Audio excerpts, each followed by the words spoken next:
நான் வந்து கேட்கறது ஒண்ணுதான், மாற்றம் வேணும்ன்றதுனால தான் மாணவர்கள், இளைஞர்கள், பெண்கள் வந்து தாவேக்காக்கு வாய்ப்பு கொடுத்திருக்காங்க.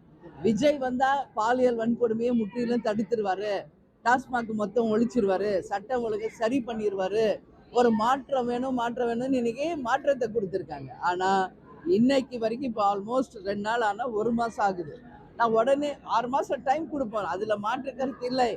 ஆனாலும் 6 மாசம்ன்றதுக்குள்ள இங்க ஆயிரக்கணக்கான பாலியல் வன்கொடுமைகளும் லட்சக்கணக்கான படுகொலைகளும் நடந்துடக்கூடாது 6 மாசத்துல. அதனால இரும்பு கரம் கொண்டு நிச்சயம் முதலமைச்சர் தம்பி விஜய் அவர்கள் பெண்களையும் கண்டாயம் இந்த நாட்டையும் காப்பாற்றும். அதுக்காக தான் அவருக்கு வாய்ப்பு கொடுத்துருக்காங்க. நேத்தே அறிக்கையில நீங்க பார்த்துருப்பீங்க, இவங்களுக்கெல்லாம் வந்து வெறும் ஜெயிலில் போடுறது, வெறுமனே வந்து தண்டனை கொடுக்கறது மட்டும் இதுக்கு தீர்வு கிடையாது.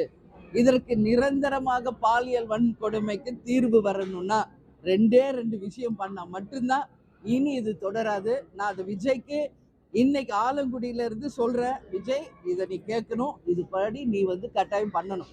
என்னன்னா 2 விஷயம், அரபு நாடுகள்ல இருக்கிற மாதிரி மக்களுக்கு எதிராக பொதுவாக நிற்பாட்டி 1 வயசு குழந்தை, 2 வயசு 3 வயசு குழந்தை பாலியல் வன்கொடுமை செய்யறவர் யாரா இருந்தாலும் அரபு நாடுகளில் தண்டனை கொடுப்பது போல தரணும்.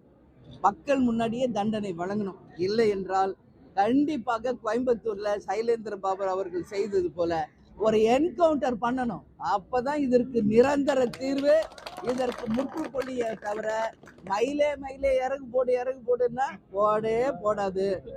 அதிரடி நடவடிக்கை எடுத்தால் மட்டுமே இது போன்ற பிரச்சனைகளுக்கு நிரந்தரமா தீர்வு வரும். இது ஒட்டுமொத்த தமிழக தாய்மார்கள், குழந்தைகள் சார்பா இன்னைக்கு நான் இதை பதிய வைக்கிறேங்க. இதாங்க நிஜம். கொதிச்சு போயிருக்காங்க இன்னைக்கு மக்கள்.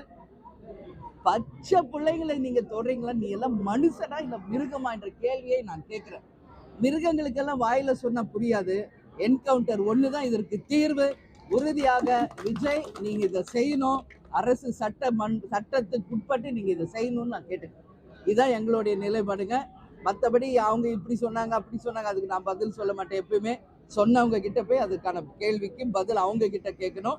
நாங்க மக்களுக்காக நாட்டுக்காக தான் பேசுவோம். ஓகே, நன்றி, வணக்கம்.